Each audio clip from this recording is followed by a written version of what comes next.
മാഷക്ക് രോഗങ്ങളൊന്നുമില്ല. നിങ്ങൾക്ക് മരുന്നുകൾ വേണ്ടി പുറത്തേക്ക് വെച്ച് നടക്കുന്ന ആളുകളല്ലേ? എങ്ങനെയാണ് ഇവരുള്ള ഈ പറയുന്ന ആളുകൾ മരുന്ന് കഴിക്കാനെങ്കിൽ കണ്ണട വയ്ക്കാതെ ഒരു 10-15 കൊല്ലം മുമ്പ് എന്നോട് പറഞ്ഞു, അടുക്കള ചെക്കനോട് പറഞ്ഞു, കണ്ണട വയ്ക്കാതെ ഞാൻ പരിശീലിച്ചിരുന്നു, കണ്ണട വയ്ക്കാതെ ഞാൻ വായിക്കുന്നത്. അന്ന് വാശിയിൽ പറഞ്ഞാണ് ഇപ്പോഴും അദ്ദേഹം കണ്ണട വയ്ക്കാനാണ് വായിക്കുന്നത്. നാളെ വയ്ക്കാം, നാളെ വയ്ക്കാം. ആന്റിബയോട്ടിക് ഒക്കെ മേടിച്ചുകൊണ്ടാണ് എന്നോട് ഹുസൈൻ വിളിച്ചു വെച്ച് എന്താ ചെയ്യണം? ഞാൻ ഒന്നും ചെയ്യേണ്ട ഹുസൈൻ, വെറുതെ ഇരുന്നാമെന്ന്. കുറച്ച് ദിവസം കഴിഞ്ഞപ്പോൾ ഹുസൈൻ അതിനെ കാണാൻ നിന്നു. ഇവിടെ ഹുസൈനെ വിളിക്കുന്നുണ്ട്. ഹുസൈനെ ഞാൻ ചികിത്സിച്ച കാര്യമാണ് പറയുന്നത്. ഹുസൈനെ മറ്റവര് ചികിത്സിച്ചിട്ട് ആന്റിബയോട്ടിക്കും വേദനാ സംഹാരികളും കൊടുത്തുകൊണ്ട് ഹുസൈനെ തൊട്ടുമുറ്റത്ത് വെച്ചാൽ ഇരിക്കുമ്പോൾ ഇപ്പുറത്ത് അതിനേക്കാൾ കൂടുതൽ മുറിവ് പറ്റിയ ഹുസൈനെ ഇപ്പോൾ പറയാൻ അവസരമില്ലാത്തതുകൊണ്ടാണ്. വലിയ മുറിവ്, കൂടുതൽ സ്റ്റിച്ചിട്ടത് ഹുസൈന്റെ കാലമായിരുന്നു. പക്ഷെ ഹുസൈന്റെ കാലിന്റെ മുറിവ് ഉടനെ വേദന മാറിയിട്ട് ഹുസൈൻ പോയി കാണാണ് ആര് ആന്റിബയോട്ടിക് കഴിച്ചിരിക്കുന്ന ആളാണ് കാണുകയാണ് ചെയ്തത്. അതിന് ഞാൻ സാക്ഷി വഹിച്ചിട്ടുണ്ട്. കാരണം ഞാൻ അവിടെ ദിവസങ്ങളുണ്ടായിരുന്നു. ഇതെങ്ങനെ സ്ഥലം? ഇത് ആരുടെയും കുറ്റം പറയുന്നതല്ല, ഇതൊരു ശരി പറയുന്നത് മാത്രമാണ്. ഇതൊരു ശരി വെറുതെ പറയുന്നതല്ല, കഥയല്ല. അതുകൊണ്ടാണ് വർഷമായിട്ട് ഒരു മനുഷ്യനെ എന്ത് കാശ് കൊടുത്തിട്ടാണ് ഞാൻ ആലോചിച്ചത്. നിങ്ങൾക്ക് എന്തൊക്കെ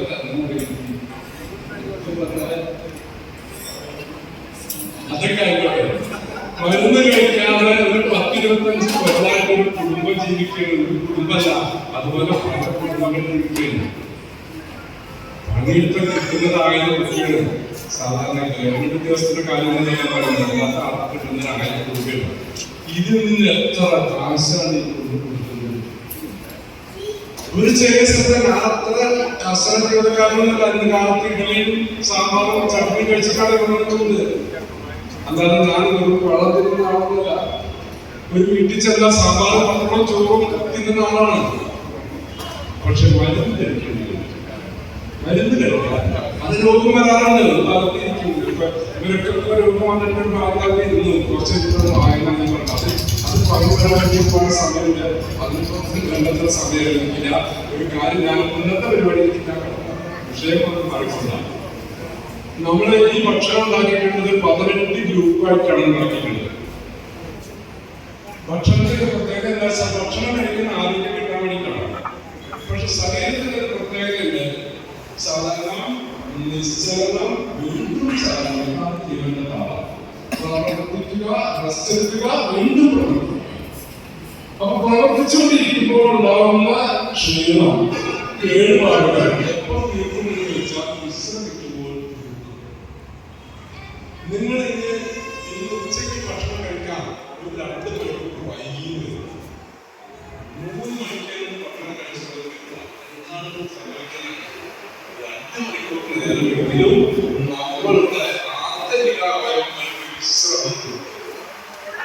നമ്മളുടെ കാലത്ത് പണിയെടുക്കുന്ന കുടലുകൾക്ക് റെസ്റ്റ്, അതിനുവേണ്ടി പ്രവർത്തിച്ച ഹൃദയത്തിനും ശ്വാസകോശങ്ങൾക്കും തലച്ചോറിനും റെസ്റ്റ് കിട്ടിയാൽ എന്തുണ്ടാവും? ക്ഷീണം തീരും. എല്ലാവരുടെയും ദഹനവും ക്ഷീണത്തിലാണ്. നിങ്ങളുടെയൊക്കെ ദഹനം ക്ഷീണിച്ച് ദഹനം ഒന്ന് കരുത്ത ആചരിക്കണമെങ്കിൽ അപ്പൊ അതുകൊണ്ട് സമയത്ത് നിങ്ങൾ ആ ഒരു അറിവ് മാറ്റി വെക്കുക. ഇത്തിരി വൈകിയാലും എനിക്കത് നല്ലതാണ്.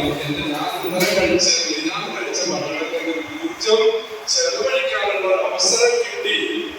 പല മതങ്ങളും, എല്ലാവരും മതത്തിന്റെ ആളാണെങ്കിലും പല മതങ്ങളും ഒരുപാട് പേര് പല പേര് വ്രതങ്ങളുണ്ട്. ആ വ്രതങ്ങളിലൂടെയും ശരീരത്തിന് കിട്ടുന്നത്, ശരീരത്തിന്റെ ആന്തരിക അവയവങ്ങൾക്ക് വിശ്രമം കിട്ടുന്നുണ്ട്.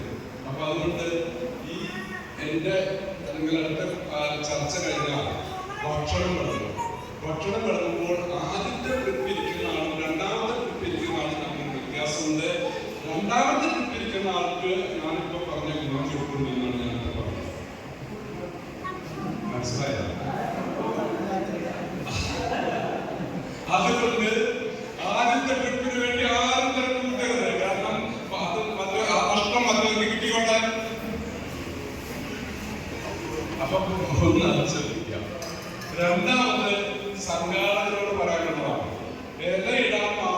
മാത്രമേ സംഘാടകർക്ക് അവകാശമുള്ളൂ ഈ സദ്യയിൽ. അവരെല്ലാം അത് വിളമ്പേണ്ടത് ഭക്ഷണം ഉണ്ടാക്കിയവരാണ്. ഇഞ്ചിപ്പൊടി ഉണ്ടാക്കിയ ആളുകളുണ്ട്, അവരതെടുത്ത് വിളമ്പും. വേറൊരാളും അതിനെ കൈ വെക്കാൻ പാടില്ല. ചോറ് വിളമ്പാം സംഘാടകർക്ക്. കാരണം സംഘാടകർ ചോറ് കുറിപ്പായിട്ടല്ല വെച്ചത്. അതുകൊണ്ട് സംഘാടകർക്ക് രണ്ടാമത്തെ പണിയുണ്ട്, ചോറ് വിളമ്പുക. ചോറ് വിളമ്പുമ്പോൾ ശ്രദ്ധിക്കേണ്ടത് അല്പം മാത്രം വിളമ്പുക. പിന്നെ അയാൾക്ക് കൊടുക്കാം. നല്ല നാടൻ ജൈവ കൃഷി, അതായത് അതൊരു ഗ്രൂപ്പാണ്, കുറെ ആളുകൾ ചേർന്ന് ചെയ്യുന്നതാണ്. ഒരു പാഠശാലയിൽ അവിടെ ഉണ്ടാക്കുന്ന 100% ജൈവമായിരിക്കും. 100 രൂപ കിലോന് വരാം. 100 രൂപ വില കൊടുത്തിട്ടുള്ള ഈ കാര്യമാണ് കാര്യമാണ് കിട്ടാറുണ്ട്. പക്ഷെ നമ്മൾ തിന്നാൻ പോകുന്ന ചോറ് 100 രൂപ വില കൊടുത്തിട്ടുള്ള ചോറാണ്. അപ്പോ നമ്മളിത് കഴിഞ്ഞാൽ കൈ കഴുകുന്നു. ഈ കൈ തന്നെ വേറെ വെച്ചിട്ടുണ്ട്. കാരണം നമുക്ക് ക്ഷമിക്കാൻ ആണല്ലോ. 1 മണി ആവണല്ലോ. പലരും വീട്ടിൽ വീട്ടിലും ചോറുണ്ടാത്ത ആളുകളല്ലേ. 3 മണിക്കൊക്കെ വിളിച്ചാൽ തന്നെ വരാത്ത ആളുകളല്ലേ. അപ്പൊ അതുകൊണ്ട് പിന്നെ സഹോദരനെ പണിക്ക് കഴിഞ്ഞാൽ അവിടെ എടുത്ത് മാറ്റിക്കൊള്ളൂ. സഹോദരനെ പണിക്കൊള്ളൂ.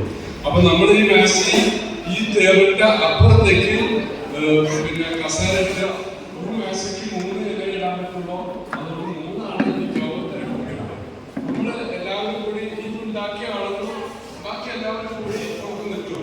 ഇപ്പം നിന്നിട്ട് നമ്മൾ അപ്പുറത്തേക്ക് ഇന്ന് നമ്മൾ ചോറും. ഇതാണ് നമ്മുടെ പ്രോഗ്രാം. ഞാൻ എന്നോട് പറഞ്ഞത് ആർക്കൊക്കെ ഒരുപാട് സംശയങ്ങളുണ്ടെന്നാണ്. അതെ, അത് നമുക്ക് അത് പറയാൻ പറ്റില്ല. അല്ലാണ്ട് ഇപ്പൊ നിങ്ങളിപ്പോൾ ചോദിക്കാതെ 1 മണിക്ക് ഭക്ഷണം കൊടുക്കാന്നാണ് നമ്മുടെ നോട്ടിഫിക്കേഷൻ, നമ്മുടെ നോട്ടീസ് ഇറക്കിയിട്ടുണ്ട്. അത് പറഞ്ഞിട്ടുള്ളത് 12 മണിക്ക് ഉദ്ഘാടന സമയമാണ്. കൃത്യം 12 മണിക്ക് ഞങ്ങളെ പ്രസിഡന്റ് കയറി വന്നിട്ട് ഉത്തോളം വന്നു. പെട്ടി തമ്മിലൊക്കെ ഞാനൊരു പാട്ട് പാടിയപ്പോ പലരും ധരിച്ച് ഞാനൊരു പാട്ട് പാടിയത് കൊണ്ടാണ് മാഷ് വന്ന് പറഞ്ഞതെന്നാണ്. അങ്ങനെയല്ല, പാട്ട് നന്നായിട്ടുണ്ടായിരുന്നു. അത് ആ ടൈമുണ്ടായിരുന്നു. ആ സമയത്തിന് മാഷ് വന്നിട്ടുണ്ടോ, അല്ലാണ്ട് ഞാൻ പാട്ട് പാടിയതുകൊണ്ടോ സാഹചര്യം സ്റ്റേജിലേക്ക് കയറിയത് കൊണ്ടല്ല. ഇതിപ്പോ അങ്ങനെ ധരിക്കണ്ട, സാഹചര്യം സ്റ്റേജിലേക്ക് കയറിയ പലരും ധരിക്കും. അതുകൊണ്ടാണ് 3 ഇല വെക്കാനുള്ള സൗകര്യങ്ങളുള്ളൂ.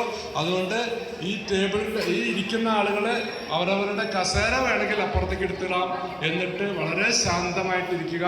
ഉണ്ടാക്കിയ ആളുകൾ തന്നെ അതെടുത്ത് വിളമ്പണം. വെറുതെ വിളമ്പാൻ പാടില്ല. ഞാൻ പറയും, ഇന്നത് വിളമ്പൂ എന്ന് പറയും. ഇഞ്ചിമ്പുളി വിളമ്പൂ എന്ന് പറയുമ്പോൾ മാത്രമേ എടുത്ത് വിളമ്പാവൂ. നിങ്ങൾ എടുത്തുകൊണ്ടേ വിളമ്പരുത്. പിന്നെ ഒരു കാര്യം കൂടി ശ്രദ്ധിക്കാറുണ്ട്, ഇലയിട്ട് കഴിഞ്ഞാൽ സംഘാടകർ ഇലയിട്ട് കഴിഞ്ഞാൽ അതിന്റെ പിന്നാലെ ആ ചെറിയ ബൗൾ വെക്കും. അത് വെച്ചാൽ ആദ്യം തന്നെ മോരും രസവും വിളമ്പണം. അല്ലെങ്കിൽ പിന്നെ അത് വിളമ്പാനൊക്കെ ബുദ്ധിമുട്ടാണ്. അതുകൊണ്ട് ആദ്യം മോരും രസവും വിളമ്പും നമ്മൾ. അത് വിളമ്പിയതിന് ശേഷമാണ് പിന്നീട് കറികളുടെ പേര് പറയാം. അപ്പൊ കറികൾ വിളമ്പും. പിന്നെ ചോറ് വിളമ്പിന് ശേഷം നമ്മള് സാമ്പാർ വിളമ്പും. പക്ഷേ വളരെ ആസ്വദിച്ച് ഓരോ കാര്യങ്ങളും വ്യത്യസ്തമായിരിക്കും. അതിനാണ് ഉറപ്പ് തരാം. അത് ഉറപ്പാണ്. ഓരോ കാര്യങ്ങളും വ്യത്യസ്ത ആദ്യത്തെ പച്ചക്കറികളാണ് ഉണ്ടാക്കുന്നത്. സാധാരണ എന്തെങ്കിലും പച്ചക്കറികൾ ഉപയോഗിച്ചിട്ടുള്ളൂ. ആ ചോദ്യത്തിന്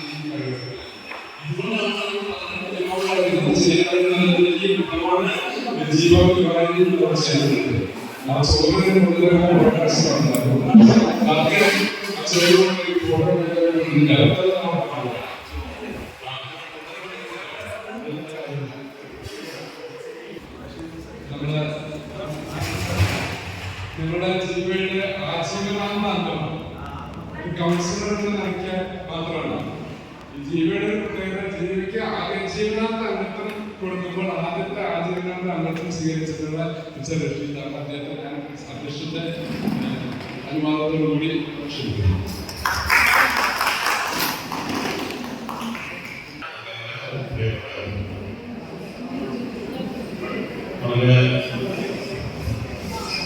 വിഭവസമൃദ്ധമായ ഒരു സദ്യയിലാണ്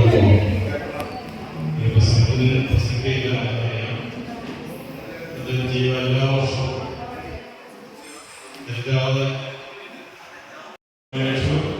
വൈകുന്നേരങ്ങളിൽ നമ്മൾ ലക്ഷ്യമാക്കിയ പദാർത്ഥങ്ങൾ ഉപയോഗിച്ചു. അത് ഒരു മാറ്റം വരുവാണ്. എങ്ങനെ മാറ്റം വരുത്തുവാൻ സാധിക്കും എന്നതിന് വലിയൊരു ഉദാഹരണമാണ് ഇന്ന്. അനുബന്ധമായി ചോദിക്കാനുണ്ടെങ്കിൽ ചോദിക്കാനുള്ള സന്ദർഭമുണ്ട്. അത് ഈ പഠനത്തിന് ശേഷം ഡോക്ടർ അതിന് മറുപടി ചെയ്യാവുന്നത്. പിന്നെ നമ്മുടെ വിശിഷ്ടത്തിൽ വരികയാണെന്നുവെച്ചെങ്കിൽ MLA നഗരസഭ ചെയർമാൻ വരികയാണെങ്കിൽ ഭക്ഷണം കഴിച്ചുകൊണ്ടിരിക്കുന്ന നമുക്ക് സംസാരത്തിനായിട്ട് സാഹചര്യങ്ങളുണ്ട്. അപ്പം അതുമായിട്ട് ഈ ഉദ്ഘാടന സെഷൻ അവസാനിക്കുകയാണ്. നന്ദി പറയുന്നതിന് വേണ്ടി നമ്മുടെ ജീവയുടെ ശക്തനായ നേതാളിയായിരുന്ന ഒരു കാലത്ത് ഇന്നും സഹായിക്കുന്ന ഒരു പുറമെയാണ് നന്ദി പറയാനായിട്ട്. എല്ലാവരും ഭക്ഷണത്തിനുള്ള ഒരു തിരക്കിലാണെന്ന് അറിയാം. അതുകൊണ്ട് തന്നെ ദീർഘമായി സംസാരിക്കുന്നില്ല. എങ്കിലും എൻ്റെ പേരെടുത്ത് പറഞ്ഞുകൊണ്ട് ഡോക്ടറിന്റെ കാര്യങ്ങൾ സംസാരിച്ചത് കൊണ്ട് അതിന് ചെറിയൊരു വിശദീകരണം തരാതെ പോകുന്നതും ശരിയല്ല. ഡോക്ടർ എനിക്ക് സംഭവിച്ചൊരു ആക്സിഡന്റിനെ കുറിച്ച് പറഞ്ഞു. അതുപോലെ തന്നെ എൻ്റെ അനിയൻ ഒരുമിച്ച് സംഭവിച്ചു. അനിയൻ മരുന്ന് കഴിച്ചുകൊണ്ട് ഇരുന്നതും അതുപോലെ തന്നെ ഞാൻ മരുന്ന് കഴിക്കാതിരുന്നതിനെ കുറിച്ചിട്ടും ഡോക്ടർ സൂചിപ്പിച്ചു. എനിക്ക് അതിൽ പറയുന്നത് എന്റെ കാലിനാണ് മുറിവ് പറ്റിയത്. 9 സ്റ്റിച്ച് ഇട്ടിട്ടുണ്ടായിരുന്നു. അനിയന് സ്റ്റിച്ച് ഉണ്ടായിരുന്നില്ല. അനിയന് ഒരച്ചിലാണ് സംഭവിച്ചിട്ടുണ്ടായിരുന്നു. 9 സ്റ്റിച്ച് ഇട്ടെങ്കിലും ഡോക്ടർ കുറെ മരുന്നുകൾ രാജ ഹോസ്പിറ്റലിൽ നിന്ന് തന്നെങ്കിലും ഞാൻ കഴിച്ചില്ല. ആ മരുന്നുകൾ അതേപോലെ കൊണ്ടുവച്ചു. കാരണം ആക്സിഡന്റ് സംഭവിച്ചപ്പോ അതിന്റെ മറുപക്ഷത്തുള്ള ആളുകളുണ്ടല്ലോ, ആക്സിഡന്റിന് കാരണക്കാരായ മറുപക്ഷത്തുള്ള ആളുകൾ എല്ലാം ചെയ്തിരുന്നു. അതുകൊണ്ട് മരുന്ന് വാങ്ങി വീട്ടിൽ കൊണ്ടുവച്ചു, കഴിച്ചില്ല. ഒരു 1.5 ഡ്രസ് ചെയ്യാൻ പോകുമായിരുന്നു. ഡ്രസ് ചെയ്യുന്നു. 10 ദിവസം കഴിഞ്ഞപ്പോ സ്റ്റിച്ച് കെട്ടി. അപ്പോ ഞാൻ ഡോക്ടറോട് ചോദിച്ചു, എങ്ങനെയുണ്ട് സംഗതി, നല്ല ഉണക്കായെന്ന് ചോദിച്ചു. 10 ദിവസം കഴിഞ്ഞിട്ടുണ്ടായിരുന്നു. അപ്പൊ പറഞ്ഞ നല്ല മാറ്റമുണ്ട്, ഞാൻ മരുന്ന് കുറച്ചുകൂടി ഡോസ് കുറച്ച് എഴുതി തരാന്ന് പറഞ്ഞു. അങ്ങനെ അതും എഴുതി തന്നു. അത് വാങ്ങിച്ചില്ല. ആദ്യം എഴുതി തന്ന മരുന്ന് കൊണ്ടുപോയി പൈസ വാങ്ങിച്ചു. രണ്ടാമത്തെ മരുന്ന് വാങ്ങിയില്ല. അങ്ങനെ സ്റ്റിച്ച് വെട്ടി. ഡോക്ടറോട് പറഞ്ഞില്ല, മരുന്ന് കഴിച്ചില്ല എന്നുള്ള കാര്യം ഡോക്ടറോട് പറഞ്ഞില്ല. ഇപ്പൊ നിങ്ങൾക്ക് എന്റെ ആ മുറിവ് പരിശോധിക്കാം. അതായത് അവിടെ ഒരു സ്റ്റിച്ച് ഇട്ടു എന്നൊരു അടയാളം പോലും ഇല്ലാത്ത രീതിയിലാണ് ഉണങ്ങിയത്. അതേ സമയത്ത് നിങ്ങൾ മരുന്ന് കഴിച്ചാണ് അത് മാറ്റിയിരുന്നെങ്കിൽ ഒരു വലിയ വടു ഇങ്ങനെ നിൽക്കുമായിരുന്നു, പൊന്തി നിൽക്കുമായിരുന്നു ഒരു വടു. ഇന്ന് അവിടെ സ്റ്റിച്ച് ഇട്ടു എന്ന് അറിയാത്ത തരത്തിൽ അത് ഭേദമായി എന്നുള്ളതാണ്. അപ്പൊ ഞാനിതേ പോലെ ഒരുപാട് കാര്യങ്ങൾക്ക് മരുന്നില്ലാതെ പരീക്ഷിച്ചിട്ടുണ്ട്. എന്റെ ശരീരത്തിലാണല്ലോ നമുക്ക് എന്ത് പരീക്ഷിക്കാൻ കഴിയും. അതിന് നമുക്ക് ധൈര്യം നൽകിയത് ഈ ജീവ ഗുരുവായൂർ എന്ന സംഘടനയും അതുപോലെ തന്നെ അതിനെ ചുക്കാൻ പിടിക്കുന്ന ഡോക്ടർ പി എ രാധാകൃഷ്ണനാണ്. കഴിഞ്ഞ 25 വർഷമായി സംഘടനയോടുള്ള ബന്ധം, അതുപോലെ തന്നെ ഡോക്ടറുമായിട്ടുള്ള ബന്ധം, അതുകൊണ്ടാണ് അതിന് സാധിച്ചത്. അതല്ലെങ്കിൽ ആർക്കും ധൈര്യം വരില്ല. ഇന്നത്തെ സാഹചര്യത്തിൽ ഒരു ചെറിയ പ്രശ്നം കാണുമ്പോഴേക്കും കുട്ടികൾക്കാവട്ടെ വലിയവർക്കാവട്ടെ ഡോക്ടർ കാണാതെ വരുന്നവരുണ്ട്. അപ്പോ അതിൽ നിന്നെല്ലാം ഒഴിവായി ജീവിതശൈലി രൂപപ്പെടുത്തിയെടുക്കാൻ കഴിഞ്ഞത് ജീവനുമായുള്ള ബന്ധമാണ് എന്ന് മാത്രം പറഞ്ഞുകൊണ്ട് തന്നെ പ്രകൃതിയിൽ കിടക്കണം. ഇവിടെ നമ്മുടെ ഈ പരിപാടിയിൽ മുഖ്യ അതിഥിയായിട്ടുള്ള ഈ വാർഡിന്റെ കൗൺസിലർ നൗഫലാണ്. നൗഫലിന്റെ സുഹൃത്താണ്. നൗഫലിനെ അതിനുപൂർവ്വമുള്ള നന്ദി രേഖപ്പെടുത്തുന്നു. ഈ യോഗത്തിന്റെ അധ്യക്ഷൻ സൈമൺ മാഷിക്ക് നന്ദി രേഖപ്പെടുത്തുന്നു. അതുപോലെ തന്നെ ഇവിടെ എത്തിച്ചേർന്നിട്ടുള്ള KP റഷീദ് എന്റെ വളരെ അടുത്ത സുഹൃത്തും ബന്ധുവുമാണ്. KP റഷീദിനുള്ള നന്ദി രേഖപ്പെടുത്തുന്നു. രവി ചങ്കത്ത്, സന്ധ്യ ഭരതൻ തുടങ്ങി വേദിയിലുള്ള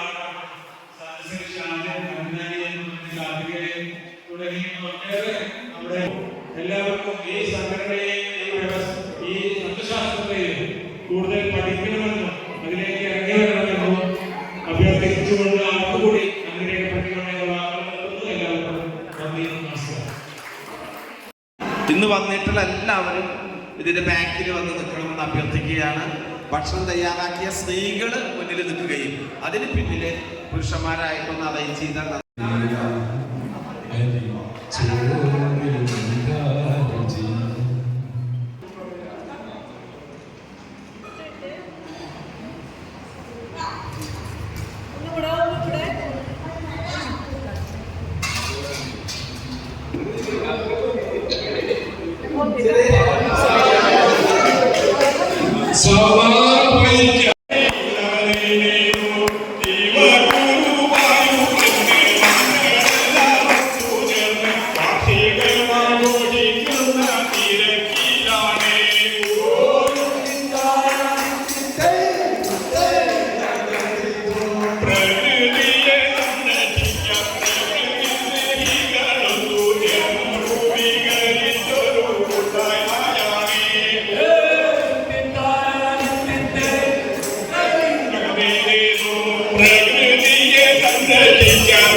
ഇഞ്ചിപ്പുളി പോയില്ലേ, പൂക്കുറുമ,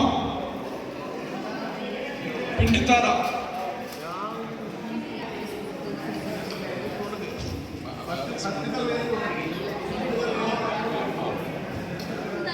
പിണ്ടിത്താറ പോയില്ലേ, അച്ചാറ്,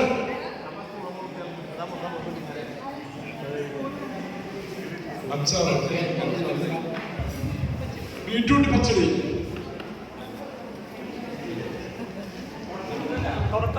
ചോറ്, പിന്നാലെ സാമ്പാറുണ്ടോ, ചിക്കൻ മാത്രമേ ചോറുണ്ടോ, രണ്ടാമത് അവസരം കൊടുക്കണം. സാമ്പാർ ആരാ സാമ്പാർ ഉണ്ടാക്കിയത്? സാമ്പാർ ഉണ്ടാക്കിയ ആളുകൾ സാമ്പാർ വിളമ്പണം. സാമ്പാർ ഉണ്ടാക്കിയ ആൾ സാമ്പാർ വിളമ്പണം. സ്റ്റേജിലേക്ക്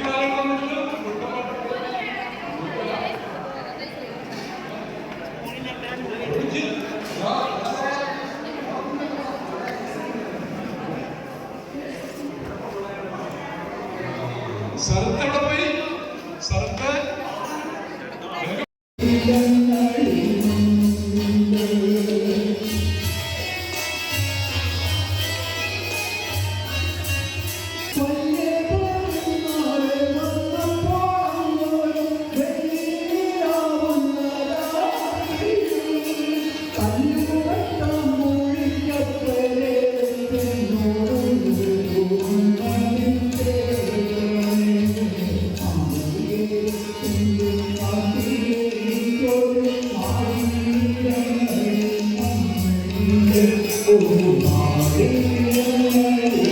Oh,